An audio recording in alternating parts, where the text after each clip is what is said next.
بسم الله الرحمن الرحیم. پروژه امروزی ما افکت واو می باشد.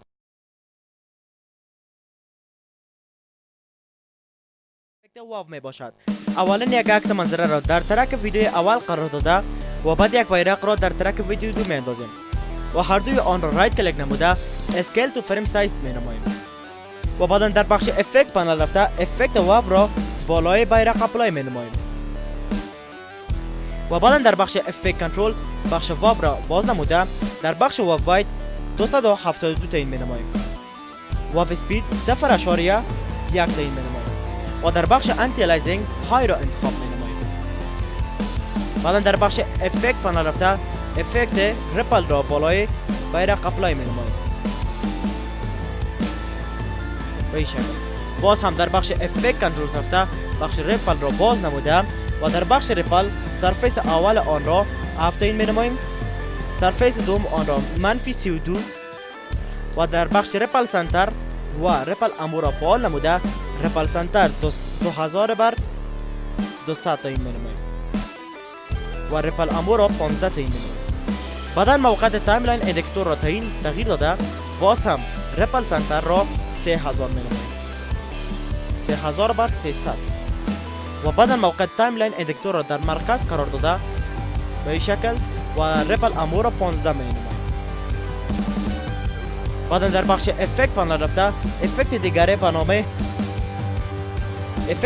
به نام پیج کور را بالای تصویر خود یعنی بالای بیرق اپلای می نماییم.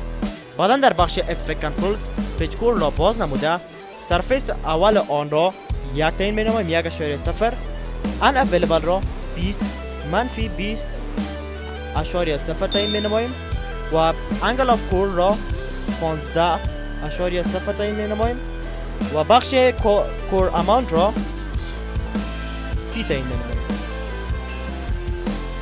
به این شکل و بعدا ان اویلیبل و انگل کور را فعال نموده و در بخش ریپل رفته بالای گو تو نیکست کی فریم کلیک میکنیم در بخش ریپل سنتر.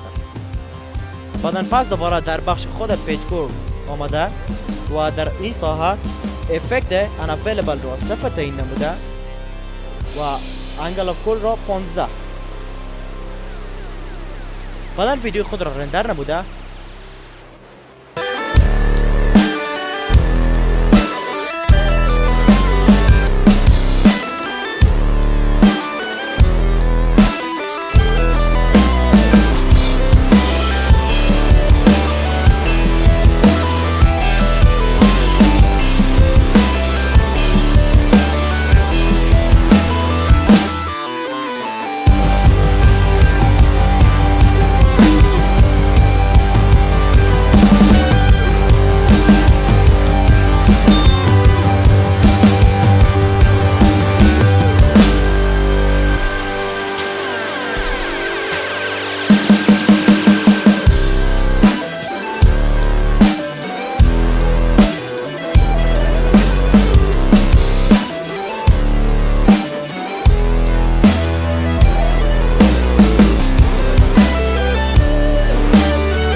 و بعدا ویدیو ما پلی میشه به این شکل نمایش داده میشه